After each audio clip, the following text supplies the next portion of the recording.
Welcome to High Noon, where we discuss controversial subjects with interesting people. This week, we're lucky enough to have as our guest Spencer Klavan.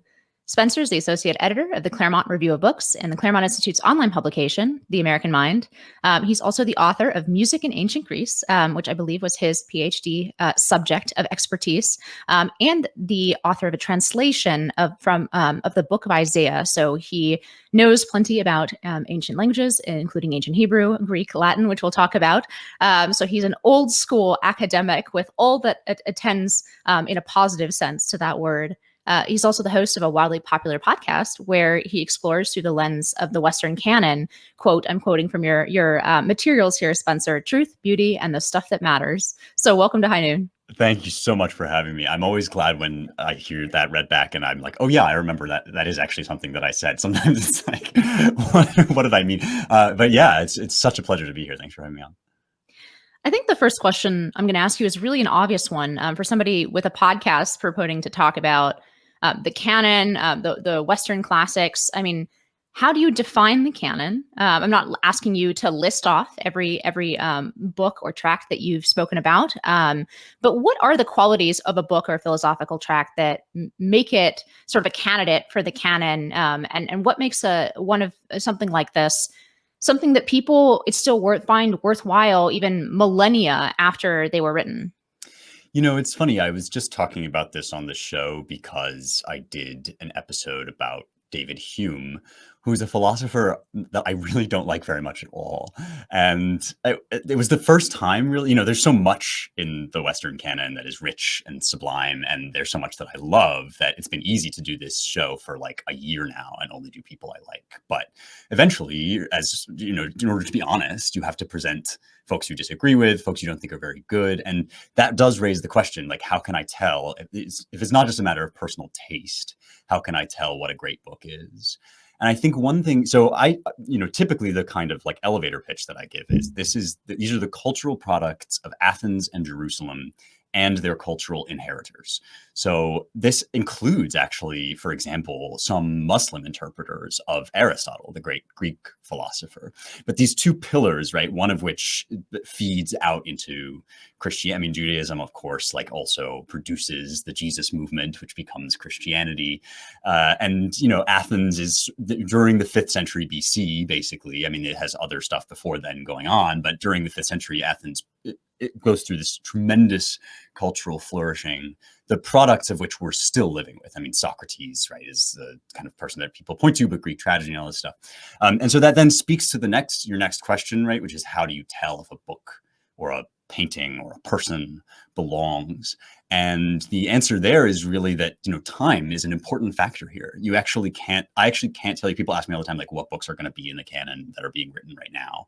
And I can't tell you that in some ways because time does funny things to people. And for the 300 years since somebody like David Hume has existed, he has not only shaken the foundations of Western Western philosophy, but inspired a bunch of incredibly passionate sort of debate from people who disagreed with him, just as I do. I mean, Immanuel Kant is a great example of this, another big name in the Western canon.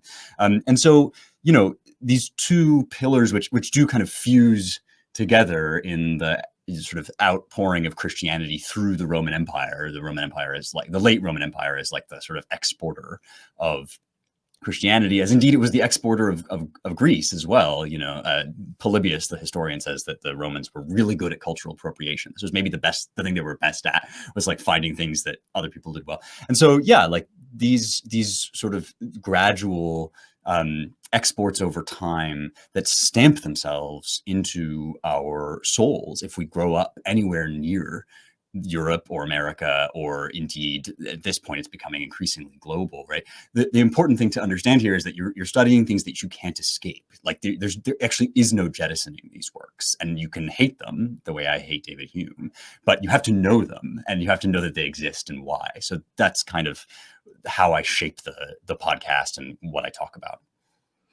That's an answer that would, of course, please the Claremont Institute and Leo Strauss, Athens and Jerusalem, and the products thereof. But that's an answer that is increasingly controversial today, right? You said that essentially these are the products of particular civilizations that had lots of contact, as you mentioned, about translations in the Muslim world, and how these ideas impacted on essentially the borders of what might be termed either Europe or Christendom or the West, right? Those borders are hotly contested and debated to this day. But that in itself is now a controversial stance, right? To claim that the products of this particular civilization are uniquely worth study, or at least worth studying in additional detail and with additional hours spent engaging with, for our particular civilization. Isn't that discriminatory, exclusionary, even racist? Yeah, well, I definitely get called all of those things, so I assume that it must be those things. Yeah, we've Always learned. believe the comment section. Always, I read it religiously. No, I actually never read comments at all. I shouldn't say that because people should keep commenting in the hopes that I will read things. No, yeah, I mean, we've been taught, I think, to associate love of one's own traditions with chauvinism and racism and all those nasty isms that you describe. And that happened for a number of reasons. One of them, I think, is that the 20th century saw a lot of excesses of nationalism. And what happened, I mean, everything that is good, this is sort of a central principle really of Western philosophy, everything that is good can be carried to excess and to extreme. And so we've seen a lot of the excesses of nationalism. We've been reminded again and again of, what happens when love of one's own veers over into tribalism. But it has to also be said that because of certain political projects, most notably social Marxism in this country, that has really been caricatured into. We have been basically gulled into associating loving the traditions from which you come and being proud of and delighting in your history, which is something that everybody has to do if they want to survive, because there's no escaping your history, right? This is the thing. There is no escaping what you are, where you come from.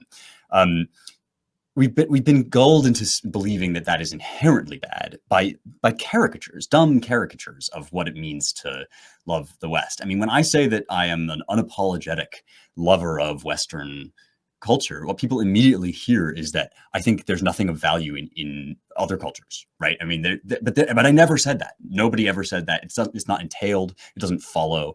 In fact, there have been books that have guided me profoundly as a young man. The Tao Te Ching, notably, right, which is obviously does not fall under that purview. It comes from a totally different tradition.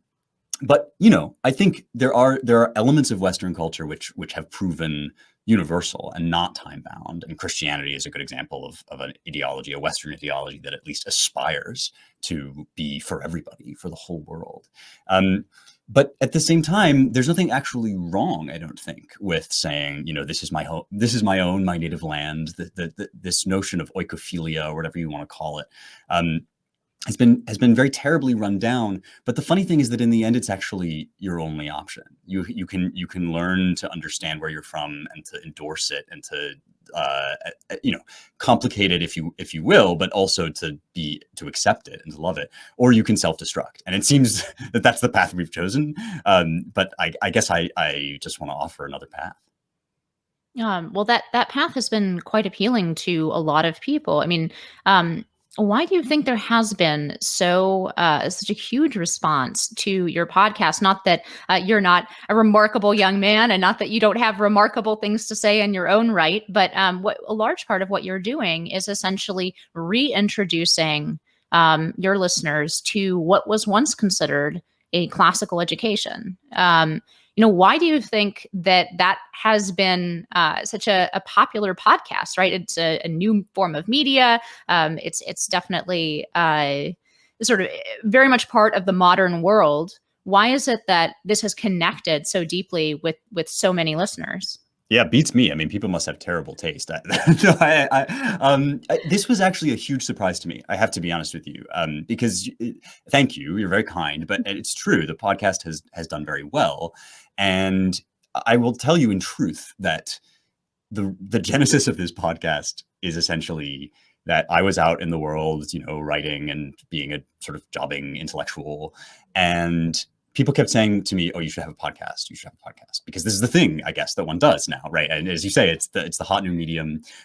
Writer is sort of like not a career anymore. You have to build this whole brand, and so I was actually pretty resistant to it. I was like, "What? There are so many podcasts. Everybody has one. What am I going to talk about?" And so finally, I was like, "All right, fine. If I'm going to do a podcast, then it's going to be like, I'm going to make no apologies for just talking about the stuff I want to talk about. And frankly, the stuff I want to talk about is super nerdy. I'm a PhD in classics. I want to talk about Homer and the greats. And I want to just like really focus on them, in part because I find the fighting that we do about the classics really distracting. I mean, one of the first insights that generated this show is, we always argue whether Homer should be taught or whether Greek should or shouldn't be taught. And we spend all that time doing that. We never actually read Homer. Like, even those of us who are arguing for the great books are being distracted from actually reading them and letting them shape our souls. So I was like, all right, well, I guess I'll just offer this podcast into the world. I'm sure nobody will listen to it. And the hunger that I discovered, right? I mean, this is what it was. It was just that people were being denied something. And as you say, what they were being denied is classical education. And so that was, as I did the show, I learned that that was what it was. This was a classical education. I think it takes a certain kind of set of skills to present these texts in an exciting way and to interpret them and uncover them. But, it's really just the skills that teachers have. And there are lots of good teachers out there. But why is this show the one that people say, like, oh, I've been waiting for this show or whatever? And especially, I think, why does it connect to people who are not typically thought of as like, intellectuals or whatever? I mean, I get a lot of wonderful notes that my favorite one notes are like, I'm on my tractor and listening to you talk about Homer, or I'm, going to the gym or whatever, all these things. I really do believe that this stuff has been so unfairly maligned. And it's been maligned both, weirdly, as too stupid and too smart for people. On the one hand, this is, it's just sort of dumb, atavistic, chauvinist, racist, white people celebrating their own self. But then on the other hand, it's thought that you can only talk about it if you have several advanced degrees. And to me, neither of those things is true at all. And this used, as you say, to be obvious. I mean, before the hey, hey, ho, ho, Western Civ has got to go of the 60s and 70s, right? Before that, this was just, it was sort of assumed that these were rich materials that had something to say to everybody. Not everybody goes off and learns Latin and Greek. Not everybody spends his free time reading Plato religiously. But everybody can grasp something from this. And people have been so starved of this on purpose. I mean, they took it away from us. They genuinely did say, like, no, we can't talk about this for all the reasons that you suggest. It's racist, it's homophobic, it's evil. And it's the opposite of all those things. It's food for the soul. So yeah, I think it really is as simple as this was a thing that until very recently, everybody acknowledged was good for everybody. And then that was basically scuppered, canceled. And it just, it took the digital revolution to make it possible again, to democratize this, to offer it to people. I mean, it's a amazing miracle that you can just start up a podcast, grab a mic, and start like ranting into it about Aristotle. That's like really cool, As we're having this conversation, just a few days ago, Princeton officially dropped the Greek and Latin requirements for their classics majors. It seems to me a little bit self-refuting to have like a classics major, right, where you try to drop Greek and Latin because they are exclusionary or racist, and then not have that same judgment apply inevitably to the entire major itself. But is this what's going on? Is that what happened to the academy, right? What happened to universities as a place to learn, as you say, that these great texts as food for the soul, right? As something that really should be studied, everybody should study, and has something to offer to people, whether they agree or disagree with any particular concept in it. I mean, how did our academies move so quickly away from that idea? I think specifically in America, right? Because you attended Oxford, and it's not that politics there are necessarily in the UK are any better or worse. I tend to think they're a little worse, but there's all kinds of comparisons that could be made about the respective politics.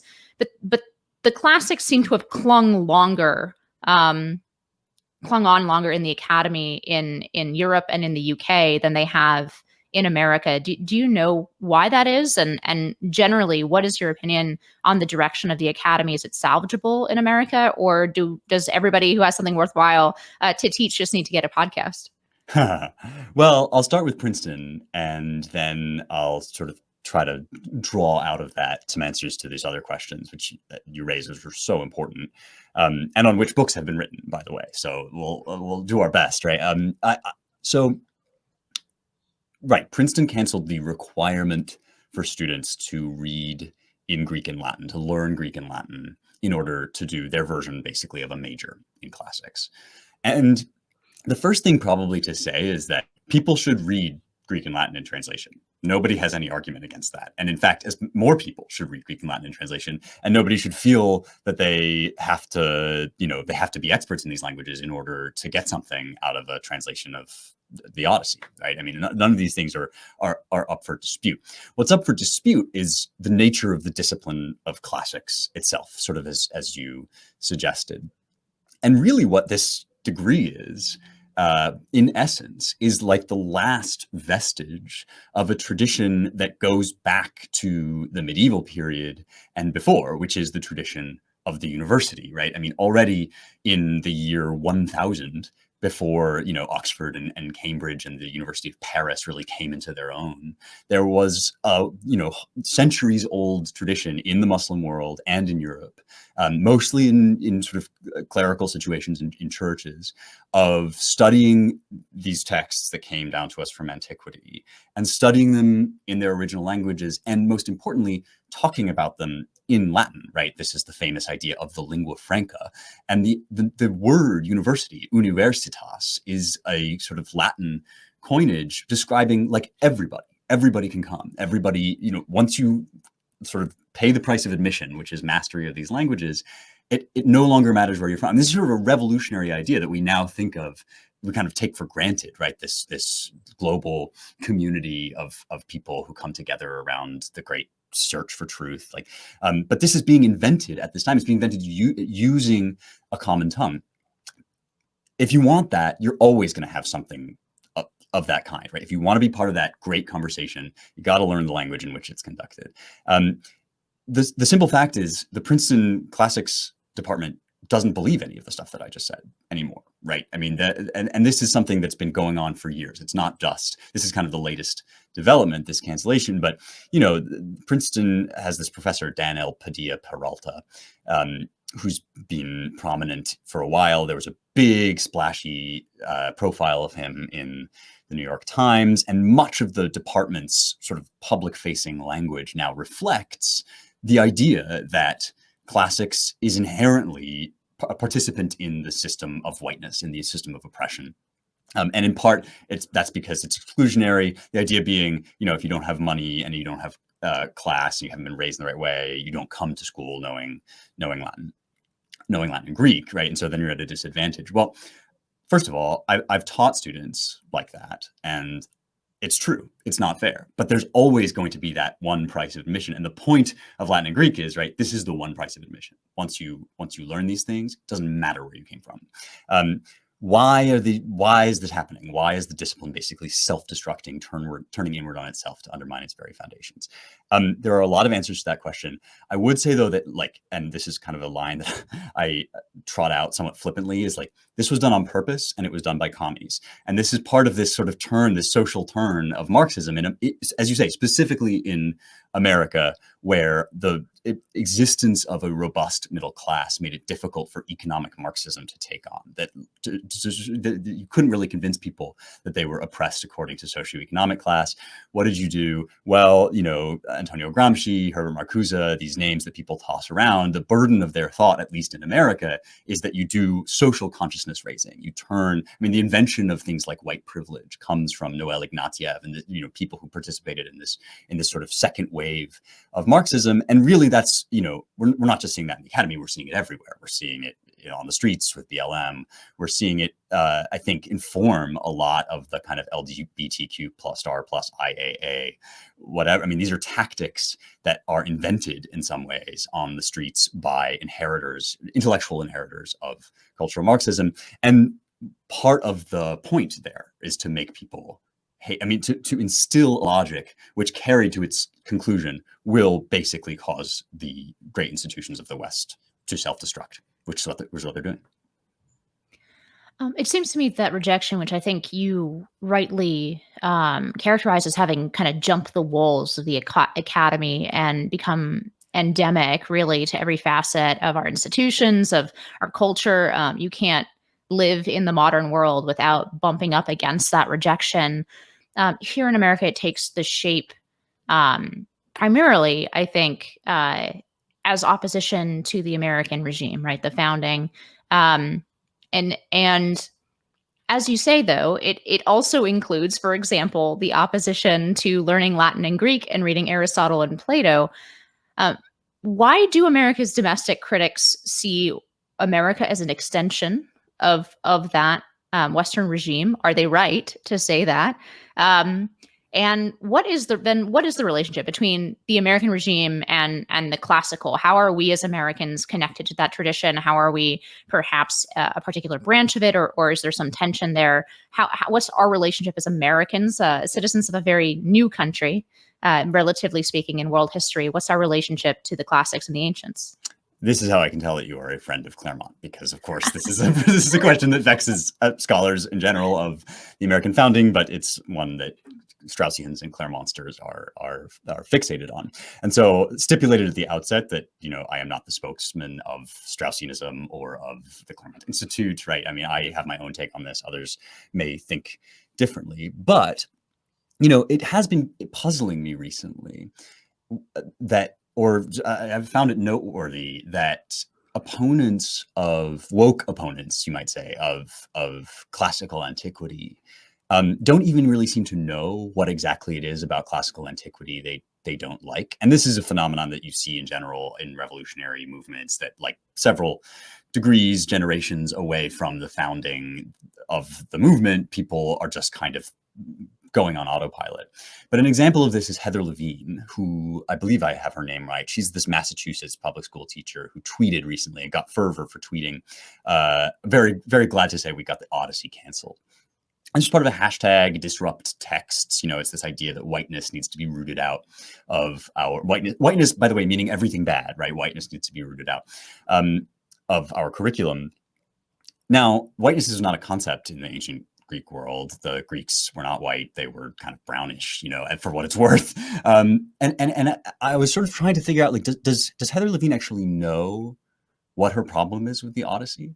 And I think the answer is probably no. Like, I think genuinely there is just now, a kind of self-sustaining logic of things that are celebrated, things that are thought to somehow belong to this culture and within this culture are bad, and things that are outside are good because of marginalization, right? I mean, these sorts of thoughts and ideas are, in some ways even more deep in Marxism than class analysis, right? The kind of marginalized versus central distinction is, it's like if class analysis is the matter, the content of Marxist thought, then good marginalized versus evil central is sort of the form of Marxist thought. And it's turned out that form is applicable up along a lot of different axes. So the first answer to your question is, I think that America's domestic opponents are attacking America on a basis which teaches them to think about things in terms of outsiders and insiders, and to want to destroy those that they perceive as insiders. But the larger question, whether they are right, that there is something uniquely or distinctly American about Western civilization, or maybe better, the other way around, whether America is Western and counts as part of Western civilization. I mean, my answer to that is an emphatic yes.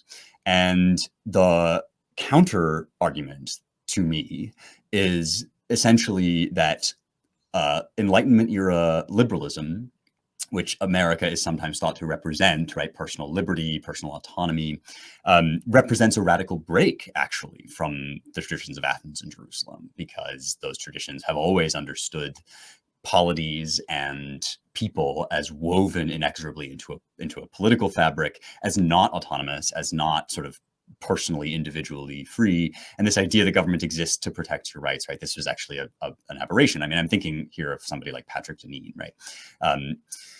Now, it seems to me as if America represents the perfection of a series of ideas that was going very badly wrong during the same time that America was founded. Yes, it is true that, like, personal liberty without any counterbalance, without any idea of the common good, without any idea of law and order, and this kind of anti-religious sentiment, right? You see those go terribly wrong right around the same time as the American Revolution, especially, of course, in the French Revolution, right? So we know that that there were these kind of byways veering off of the Western tradition during this time. But there's also in the West, inherent in the West, there's an idea about how you reform and how you grow and how you move into the next phase of things. And this is really important for us right now because we're up against all these unprecedented challenges, and not all of them are leftist, right? The digital revolution challenges our sense of ourselves as human beings. We're gonna have to figure out some way of dealing with that. And the question is, how can you tell if tradition is sort of a major part of how you celebrate things? How can you tell when something new is also good? And the metaphor that I keep coming back to, which is everywhere in Lewis and Edmund Burke, in all of these great thinkers who address this, is that of a tree, right? You can tell when a tree sprouts a new branch that it belongs to a tree. And you can tell when something is totally separate from the tree.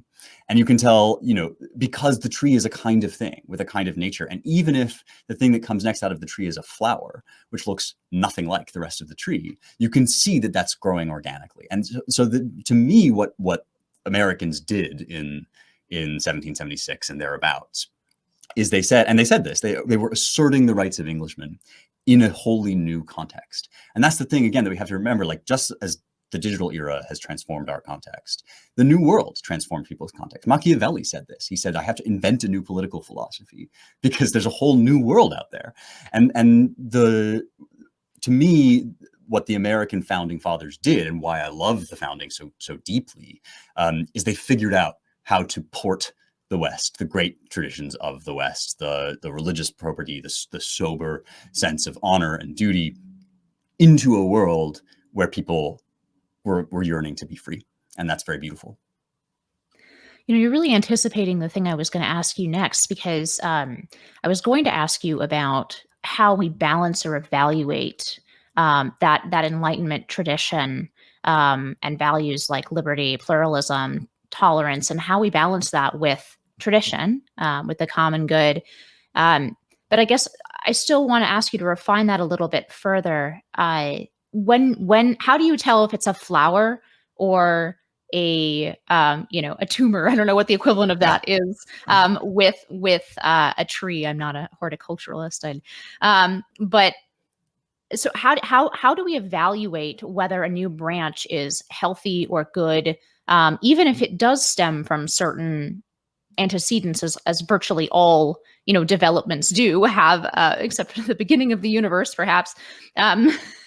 Yeah, we can have open question, but theological yes, debate. right. Yeah.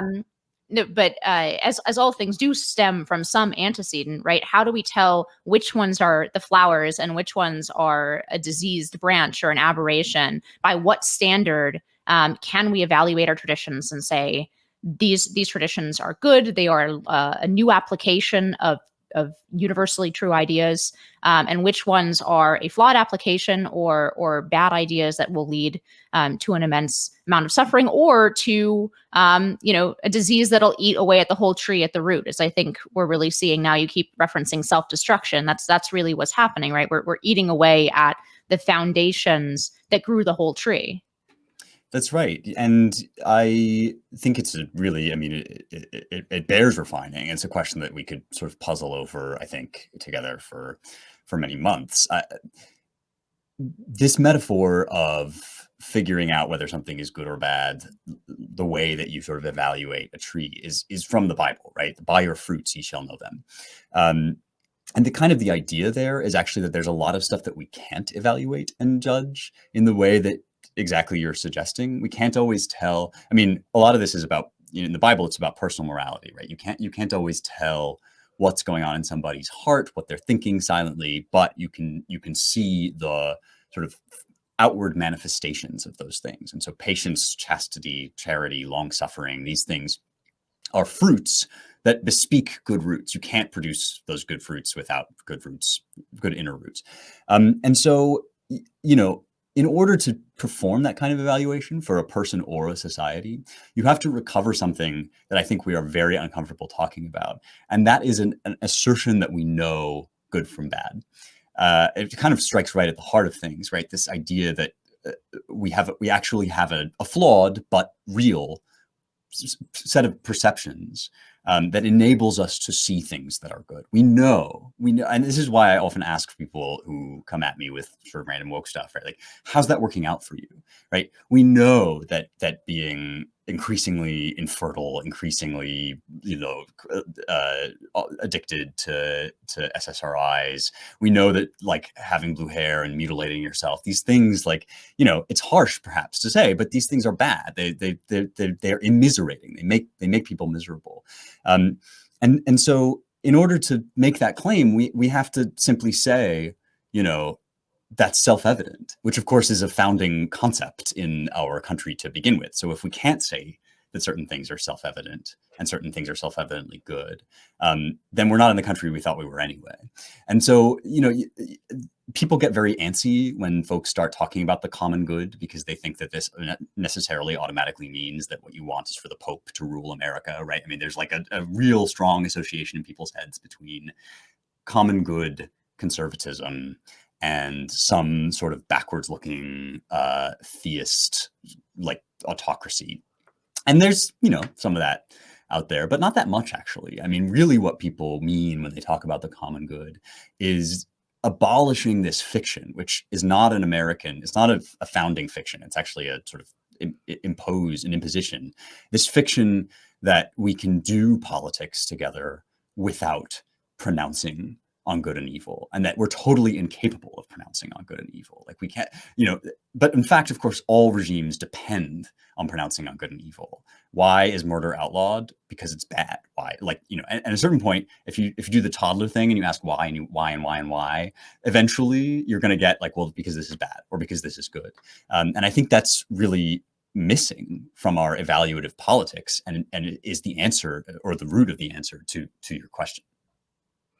Um, I think another aspect of what we're talking about is jettisoning I cannot say that word. It's Jettisoning, tripping on the tongue. jettisoning something that, like, a standard, an objective standard of what's good and bad, in favor of something that's more internal, like authenticity. That if you are expressing yourself authentically, that's the most important thing. The relationship between your expression in the world and your interior self. It's not by the fruits, right? It is more that everybody has to call fruits whatever is authentically expressed in yourself, I would say, to mix all the metaphors that we've been using. You have written something that I want to read real briefly for our audience, just a paragraph or a sentence or two. Our modern obsession with authenticity, meaning, in essence, never filtering one's spontaneous thoughts and impulses, obscures the fact that discipline does not amount to disingenuousness. Could you elaborate that you wrote that in the Claremont Review of Books? You're reviewing a book about the relationship between the founding and classical antiquity.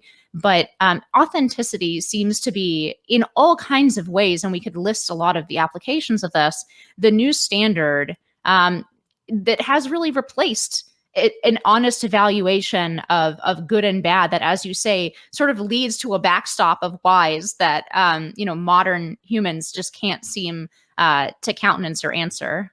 Oh my gosh, Inez, you're like the ideal reader. This is like, you make one makes these throwaway comments. I'm sure you know this experience. One makes these throwaway comments and then hopes that is like the thing that people take away. But yeah, I'm really glad you're asking about this, because I think this obsession with authenticity and associating authenticity not with, something like sincerity, with not concealing things or lying, but with just having no filter, right? Of everything that comes to me spontaneously and organically. That's what needs to be out there in the world, because that's my truth, right? My lived experience. This is my truth. All of these things that people say all the time. I mentioned that books have been written on these topics. One really great book to sort of help understand this is Carl Trueman's the Rise of the Modern Self. And Trueman basically associates this development not only with cultural Marxism, but with therapeutic culture and with Freud, right? And this is, Freud is like a big elephant in the room that we haven't really talked about yet, in part because he's harder to deal with, because he's first of all, he was a genius, and second of all, he was also terribly hostile toward a lot of the things that I want to love and endorse, God, for example. And so he's a complicated figure, because he was observing some I think some very true things about the way the human psyche works. But at the same, I mean, including, for example, that we do have these sort of internal repressions that we need to sort of find ways of dealing with, and that sex is very important, right? I mean, these are things that he was observing and putting his finger on at a time when maybe people were not allowing that to be said, and so this is one thing that when good societies become scared of talking about things that they know to be dangerous, then people who will talk about them win, even if those people are worse. And Freud is, I think, a good example of this. And the Freudian turn is basically the turn toward believing about yourself that what is within is true, and what is imposed on you by society is unnatural, false, and constructed. And from this line of thinking, you can see how we get any number of things, including, for example, the idea that gender is a construct, right? Because, of course, we're not all born naturally inhabiting our gender roles. We are born with an aspiration to inhabit the gender roles that society teaches us, from one generation to the next, that, well, men, maybe men aren't born with guns in their hands, but they are, as a population, born with aspirations to courage. And so society develops over many generations these traditions for teaching people about those things. And Freudianism basically comes along and says, well, that's inauthentic, right? That's sort of unnatural. The thing that sweeps away, kind of secretly, and people don't realize this, what that sweeps away is the great Aristotelian maxim that man is a political animal. And people think that means that man, like, naturally needs to engage in, city council or something. But that's not what he's talking about at all. I mean, the polis, right, which is just a community, a political community of people living together and making rules for that. There's no such thing as humans who live together and don't do that. Any 3, 4, 5 people that live in a space for an extended period of time will develop rituals, habits, customs, traditions, mores. And that tells you that actually ritual and habit and tradition is not an imposition. It's not fake. It's actually something that we use to fully humanize ourselves and to fully humanize the generations that come after us. And so Freud has deprived us, I think, of being able to endorse that, of being able simply to say, yeah, I don't actually naturally want to, I don't know, start a family. But my society is strongly encouraging me toward that. And I feel this desire, this sort of natural human desire to live into that expectation. And, we're taught that that's oppressive, that that's evil, that that's wrong. But there's no oppression or force really involved, especially not in modern society. Ironically, this Freudian idea that we have to sort of scrape away everything, that all these accretions, and get down to the heart of what we naturally are, actually deprives us of a lot of our natural survival mechanisms, a lot of our natural impulse to live together in community, to form continuity across time. It's really pernicious when you think about it. And it's also exhausting. Like, how much effort does it take to spend every 5 minutes of your day internally analyzing about whether or not what you're saying is really what comes to you naturally, or whether it's something your mother said like 20 years ago? People do this forever, and it kind of freezes us, I think. Yeah, this is something where I, as an atheist, just find myself again and again aligned with Yeah. religious conservatives, in that I have not observed that our interior feelings or emotions, when given full range of expression constantly, that's the life of a toddler, and it's also, as you say, it's immiserating, right? I don't see in the real world that this actually brings a lot of happiness to people, which is why, it drives me crazy that this therapeutic language has infected our politics. Even you're referencing Freud, but it seems a slightly more modern phenomenon to take the language of psychotherapy, and apply it to well beyond the therapist couch, right? To apply it to our modern politics, to have congresswomen, to using that kind of language of trauma and, the kind of language that you wouldn't think about, even I think even maybe 15 years ago, used often for the course of political debate, or even I think people would be a little ashamed even with not incredibly close friends, right? Now is used for an audience of millions of people on the internet, and even within our most serious sort of politics that we do together.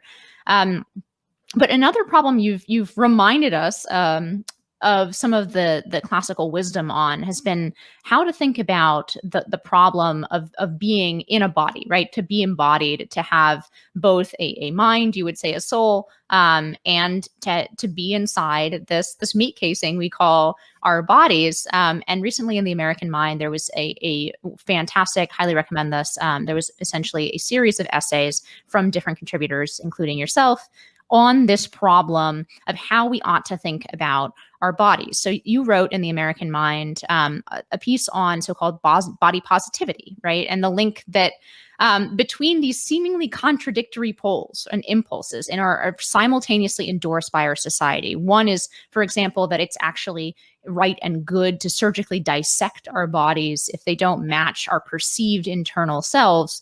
But at the same time, we're told that the appropriate response to what were once considered negative, but actually well within our control, aspects of our body, like, for example, obesity, those ought to be embraced as our true selves, that are unchangeable, that should be embraced as sort of something very essential to our identity. So you write, quote, "It seems the more we live online, the more we're tormented by the sight and stench of flesh. Yet our efforts to transcend matter, whether ancient or modern, render us neurotic and sick." So what do the ancients have to say about, say, minor sex transition, and on the flip side, Kim Kardashian, right? And body positivity. Well, one of the kind of the point or the inspiration of that essay is exactly as you say, that this is a very old problem.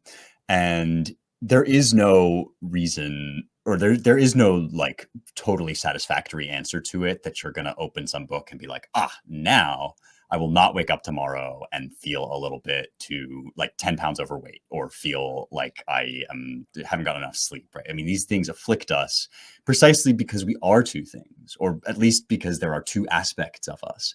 I mean, one of the things that I argue in that piece is that those two aspects ultimately are inseparable, but it's sure an old idea that you could kind of separate these two things from one another. And I think a reason why this is such an important thing to be talking about right now is because the internet and digital technology has really brought that discomfort to a head in a whole lot of ways. First of all, because it seems as if what lives online is a kind of abstracted mind or soul version of us, in the sense that we're not physically present, but here are you and I doing this podcast together, right? And it seems as if we've just basically beamed ourselves into the ether. And at least there's video on this one, right? Sometimes it's like there's not even that, and so you become this disembodied brain in a jar or whatever. And then, as I mentioned, the reason that the Kardashians are important here is that the other thing digital technology lets some of us do, at least, is perfectly curate our bodies in a way that in real life they could never be curated. So we can use Photoshop, we can choose just the right angle to post on Instagram. And we do this with our whole lives. And so we generate both this idea that the real stuff that's going on is happening in this digital space where our bodies are sort of left behind, where we forget about our bodies. And we construct this fantasy narrative about what those bodies and that real life is actually like, that we then present to our very online friends. And so we sort of look around and we think like everybody is having this perfect bodily experience, except me. Like every time I log off, I just feel fat, or I feel too skinny, or I like whatever. And so I think that, again, this is an old problem. Like mostly people who spend their life thinking don't want to have bodies. They want just to be kind of purely connected with the transcendent, whatever reality of life. And this comes to us, I think, actually not from Plato, if we read him well, but from people who very quickly in Plato's immediate aftermath sort of took Plato to an extreme. Plato identifies this sort of dual nature of humanity, the body and the mind, or the body and the soul. And then people like Porphyry and Plotinus basically take this to such an extreme that they just want to die. I mean, there's really a heavy kind of death cult aspect of this, because ultimately, right, if you think that at your death, you're going to be liberated from your body, and if you think that the body is just dragging you down out of your eternal purity, the natural conclusion is like, let's get out of Dodge as soon as possible, right? I suspect that a lot of what we are seeing among young people, and especially actually I think young women, that looks crazy to us older fogies. I mean, relative to Gen Z, right? I am a millennial and therefore an ancient. And I'm what is now the geriatric millennial generation. Oh, good. Yeah. The sub generation, the micro generation of like really old millennials. And yeah, I mean, now there is this whole new up and coming group of people that basically live their whole lives online, and they're doing all of this crazy stuff, like they're taking, hormone therapy or just transgender ideation has skyrocketed. And in part, this is because the narrative has shifted to sort of lionize that sort of thing. But also, I mean, Abigail Shrier, who has interviewed a lot of these young people who've experienced gender dysphoria, has really brought to the fore the fact that a lot of this stuff just emerges seamlessly out of things like anorexia, which suggests to me that what this really is a discomfort, an extreme discomfort with the body among young girls who are having presented to them no feasible way to be in a female body that is sort of appealing, but also not self-destructive. I think like this is a real problem, that the Kardashian bod is really the only model. And then the only other option is this sort of reaction against that, which is be fat. Like, be aggressively fat, like endorse your hugeness, because like nobody can tell you how to be. And this is a long-winded way of getting around to the ancient answer to this question, which is, you know what, your body is actually not an appendage. Like your body is not something that your soul is just piloting for a little while, or even a meat suit, which is what you and I have now both called it in some capacity, right? The biblical tradition about this is, and then God formed man out of the dust and breathed into the dust, breathed into this like sculpture. And then man became a living soul. And we forget this. We think like, God's breath is the soul, right? But the imagery there is actually, and I'm suggesting this not really as like I'm not evangelizing you particularly here. I'm just sort of like outlining the way that Christians understand this, right? That a living soul is a dual complex, is a binding of consciousness, which is this incredible, ineffable thing, to flesh. And there is no version of us. There's no actual, like that imaginary version of us is not a Christian imaginary version. Like we think of Christianity as positing that one day we're all going to float up into the air. It's not biblical at all. It's actually quite the opposite. I saw the New Jerusalem coming down from out of heaven to Earth. I mean, the whole point of the incarnation really is that like this is it. Like, and what we're about is aligning those two things. What we're about is basically getting our mind or our soul or whatever into a place where it feels comfortable with the body as its outward expression, or as its as the thing into which it is encoded. All of these, and you know, there are classical versions of this too that don't rely on Christianity, like Aristotelian hylomorphism, form in matter. But when you talk about feeling comfortable in your own skin, right, that's actually what we're all kind of going for. And so some version, right, of feeling like, yeah, this is where I belong, right? I belong in this body, and therefore I should make it my home, in the same way that, you know, you would want your home to look attractive. You would want your body to be, to the extent that you can, and it's possible, to be healthy, to be fit, to be, and not to view that as some kind of like external thing, but as like a spiritual quest. All of these things are things that we can recover, and people are. I mean, this is why everybody's like lifting weights online all the time. You know, it's like people are recovering this sense. And the trick, I think, is to do that in such a way. And actually, you and was it Alex Kashuta and Helen Roy were on Twitter, kind of going back and forth with me about this in a really helpful way, because my inclination is then to like flip in the other direction and just try to perfect my body, right? And try to like make my body, because I want my soul to be perfect. I want my body to be perfect. And there's a danger there, but it's a better knife edge to be walking, I think, than this weird dissociative online thing that we're doing. Well, I think part of the reason we pointed out that there are dangers in that direction, and you touched on this a little bit, but the word that kept going through my mind while you were talking was decay, right? The inevitable decay of the body. It's intimately connected to death. We don't like to be reminded of the fact that our bodies ourselves will one day expire, decay first, become probably in most cases, unless you're James Dean and die perfect and young, which most people do not want. We inevitably will become grotesque, disgusting, and decay, and then die. And this is something that in modern life is, inevitable.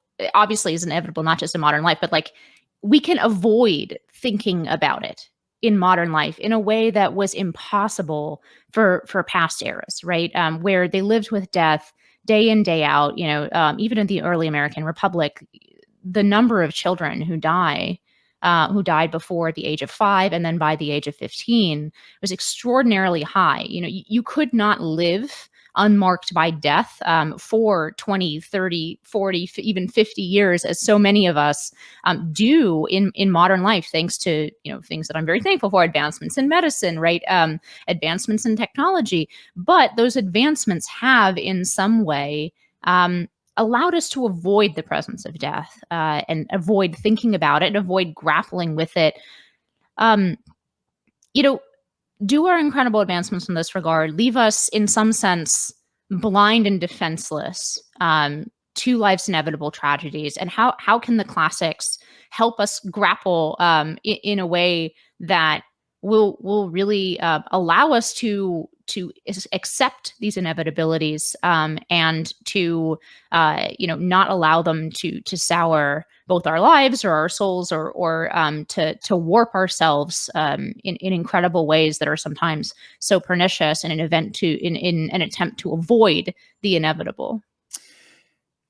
That's beautifully framed. And I think this is a great example of something that is good, that is not actually a corruption or an ideological assault, the way that I think cultural Marxism is, but that nevertheless poses very profound challenges. I mentioned that I think digital technology is one example of this, right? I don't want to erase digital technology from the world. I make my livelihood off of it. I think it's great, but it really shakes us to our core in all these ways that we've just discussed. And I think, the advances in medicine that you mentioned are similar in ways that we haven't even acknowledged, despite the fact that penicillin's been around for quite some time.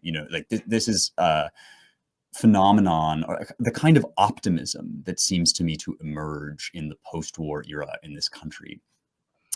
This blithe idea that there will now be perpetual peace seems to me to be underwritten in some sense by the denial of death that you're describing. It seems as if in order to believe that we're all going to get along, in order to believe that, we're going to bring COVID deaths down to zero, whatever else you think about COVID, right? We're not going to bring COVID deaths down to zero. And this is something that, we've really been brought up face to face with in the past year. I think Christianity is, as I've said, and you and I have discussed, right? Like, Christianity is not the only answer to this problem, but it at least it has an answer. And in order to have an answer to this problem, you have to know that it is a problem, right? You have to sort of say, the human body decays and dies. This causes us terrible grief. I mean, not just when it happens to other people, but the concept of it, the notion that it should happen at all, when, as I've just sort of said at some length, when our bodies are actually kind of miraculous, beautiful things. They are souls made out of flesh. And that's, so profound and so insane that the idea that it would, never mind decay, but, be born broken, right? I mean, there are terrible things that people are born with and suffer from and then die young. This is an ugly, ugly truth to come to grips with. And despite the fact that we have technologically made it very easy for some people, for rich people, for affluent people in first world countries to ignore. We've made it very easy for people to ignore it.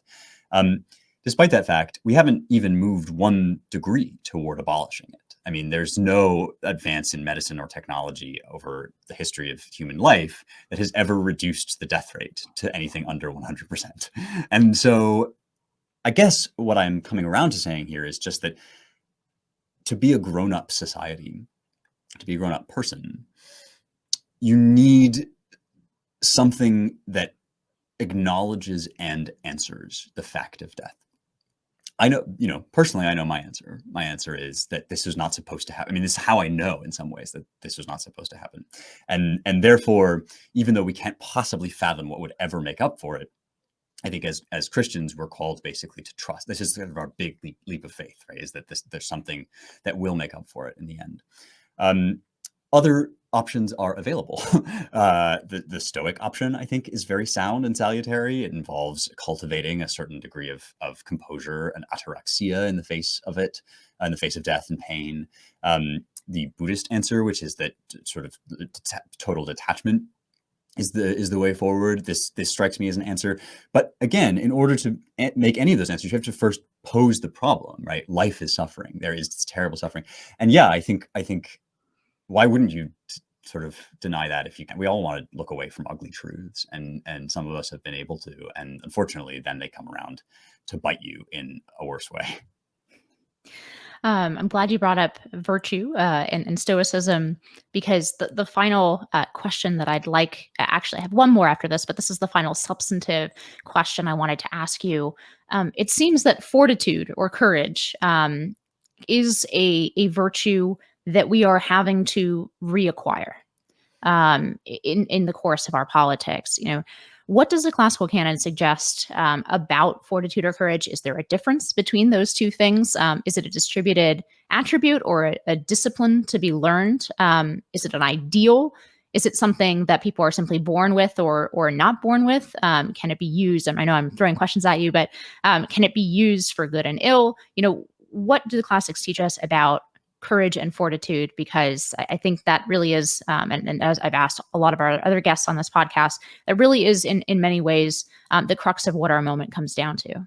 Yeah, I'm so interested that this is something that you have been tracking as well, because, I find on Young Heretics that my listeners teach me a lot every day, and they teach me in part by what they continually ask questions about. I do a mailbag segment at the end of every show, but I also hear from people on Twitter and whatever. And this issue of courage as a virtue is something that I mentioned in one episode early on, and now have come back to again and again. It fixates, it obsesses me. I think that, not to be that guy, but this is one of those questions that we can address really fulsomely if we think about the words that the Greeks used for the actual Greek language. I mean, this is another reason why you learn these things in their original language, is that the people had ways of thinking about them that were encoded into their vocabulary. And we'll start, I guess, with virtue, which is at a far, far remove our way of expressing the Greek concept of arete. Arete in Greek just means excellence. You can have arete at running if you're very fast. Very fast runner has running arete. That's not what you would call a virtue in English, because when we use that word, what we mean is a very specific kind of arete, which Aristotle identified as ethike arete, ethical virtue. And that's where we get our word ethics, right? Ethical virtue has to do with your internal, the dispositions of the soul. And so when you ask, right, is courage born or is courage learned and trained?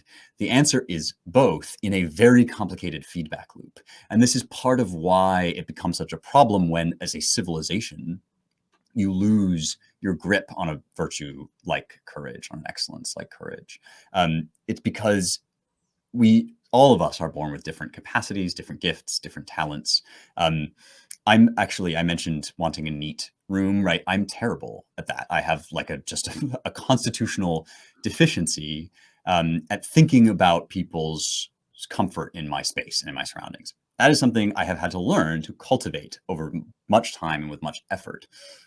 Other things like work ethic, right, discipline, other virtues come more naturally to me. We're all born with a kind of starter kit of the soul, and habits and just natural inclinations. But in that process, right, of learning a virtue, of trying to train a virtue, you must have help, and you must have help from a very early age. This is, of course, we know this already now. I mean, a lot of this stuff that I'm saying could be translated very easily into the language of genetics and psychology, right? I mean, these are ancient insights that Aristotle elaborates in the Nicomachean Ethics, but many of them are borne out by what we now know about, we're born certain ways, but also our upbringing is very important. Our education is very important. And so these are cultural matters that have to be passed on from generation to generation, and parents and educators, right, are a big part of this, especially when you find somebody who maybe doesn't show courage just naturally, and you need to train somebody, and you need to do that in tough ways, like force them into sports, and maybe like have them do like practice combat or whatever, all these things.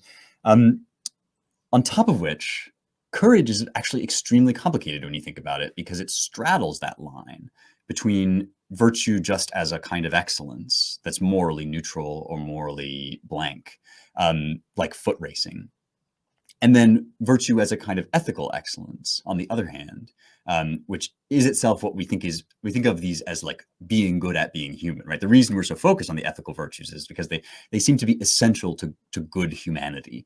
And courage is a prerequisite. I mean, the reason why the loss of it is so damning for us, and Alexander Solzhenitsyn actually talked about this I think it was the 80s. He said there seems to be a deficiency of courage. You see this in the academy, the woke revolution, people who, professors who won't speak up. And of course, that has a terrible knock-on effect for students and so forth, right? The reason this is so damning is because, as C.S. Lewis famously said, courage is not a virtue, it's every virtue at the testing point. And what he meant by that, I think, is that in order to really have any other virtue, like generosity, you have to have it no matter whether it's scary to show it or not, right? Honesty, for example, you must be honest. And if you are only honest when you're not scared, then you're not really an honest person. And so courage is this kind of undergirding of all virtues. And yet what that means is that it can also be used in terrible ways, right? I mean, courage, people can show courage and do terrible things. You mentioned to me off mic that Bill Maher was canceled for saying that the 9/11 hijackers were not cowards. And this is something, again, a problem that vexes Plato. It's a very old problem, but Maher has a point, right? I mean, there's something that those evildoers show, that, call it courage, call it fortitude, call it whatever. It's that virtue that, if properly applied, if directed toward the other virtues, we celebrate as courage. And so I guess the distinction that I would make is between courage full stop, which we know is an excellence, but isn't necessarily a moral excellence, and courage directed in service of all the other virtues, without which, right, neither courage nor the other virtues can exist in a kind of laudable form without one another. And I think, training that and getting comfortable training it, as a necessity for everything else is one of the more important things that educators who care about this stuff can think about right now. So, if you are a person like myself, I would say robbed of those educators for much of my formal education, where would you recommend that people begin engaging with the Western canon, with the classics, besides, of course, subscribing to Young Heretics? Well, I think, we've talked about a number of things now on this show that can help. The digital revolution, despite, again, causing all sorts of problems for us, has also really undermined the power of institutional authority. And as far as I'm concerned, that's an excellent thing in an era when so many of our institutions are so corrupt, right? I mean, if we were living in the 1800s and Princeton, or I mean, I'm not even sure when Princeton was founded, so I guess I shouldn't say Princeton, but the great elite universities decided that they weren't going to teach Latin and Greek anymore, or that they weren't going to require Latin and Greek, it would be devastating. Now, this news from Princeton comes out, and everybody was emailing me about it. This was funny. Everybody kept saying, like, "Are you going to comment on this Princeton thing?" I was like, Princeton? Like, you still care about Princeton? And so there are these amazing resources that you can draw upon. The Ancient Language Institute is this new, very exciting new venture where people who want to learn Latin and Greek can study it. So that's, if you're interested in the language part of it, that's a great place to start. There's a new standardized test called the Classic Learning Test, which basically aims to replace the SAT, which is now pretty thoroughly woke. And a lot of universities and colleges now take the CLT as a kind of better test of whether students have been trained in these classical ideals. And if you go on their website, which I think is cltexam.com, you'll find those colleges that like or prefer the CLT, which in turn will tell you which colleges are still on the right track, right? So this is, I guess, for people who are raising kids, who are thinking about who are themselves thinking about where to go to college. But then there's people who come to this stuff kind of later in life. And a lot of the folks who reach out to me about the podcast are in that position. And they often, the first thing they say to me is like, I hear you talk about this stuff and you're so excited about it and it seems so exciting. And then I go away and I read it and I find it completely impenetrable. And I really get that. I think that this stuff has a lot of, there are a lot of years between us and Homer, and it's not as accessible as all that you can just crack the spine. I mean, I think that one thing you can do if you are having trouble with this stuff is read it with people. I mean, a lot of these works, people think of this as cheating or something, but a lot of these works were meant to be consumed and experienced in groups. The Iliad is a wonderful example. This is a communal performance that was going on, and now we have it in books, but it's meant to be read aloud. It's meant to be read together and discussed. And part of how we form ourselves is in community. So I'm a big sort of book club fan, especially now that there are so many resources to like form great books and book clubs. And the 5 books that I always tell people that they should start with, if you have not yet read them, are the whole Bible, regardless of your religious beliefs, because in the King James translation, it's as influential as the complete works of Shakespeare in transforming the thought of the English-speaking world. So then the next thing is the complete works of Shakespeare, which is kind of cheating because that's a lot of books, but that's number 2. The Aeneid, because of what it did to the genre of epic and will get you introduced to epic in general. The Great Gatsby, because it is short and it will lead you into sort of American literature, which I think Americans should know about how to read American work. And Machiavelli, either The Prince or Discourses on Livy, because as I mentioned earlier, Machiavelli kind of inaugurates what will then become political philosophy. So all of your listeners can now fight me on these recommendations, as I'm sure they will, because they'll have it. But I don't know. I'm big into just like making lists and then working your way through them. I think that a lot of what we've talked about has to do with, talk about authenticity or not, right? Does it really matter, whether you like naturally want to read these things or not? If what you find is that you want to sort of engage with the Western canon, I think you do a fair bit of sort of like making lists and just reading through them with people. Spencer, thank you so much for coming on High Noon. Listeners can find Spencer's work at The American Mind, at the Claremont Review of Books, and his podcast, The Young Heretics podcast. And thank you to our listeners. Thank you to you. High Noon with Inez Stepman is a production of the Independent Women's Forum. As always, you can send comments and questions to inez.stepman@iwf.org. Please help us out by hitting the subscribe button and leaving us a comment or review on Apple Podcasts, Acast, Google Play, YouTube, or iwf.org. Until then, be brave, and we'll see you next time on High Noon.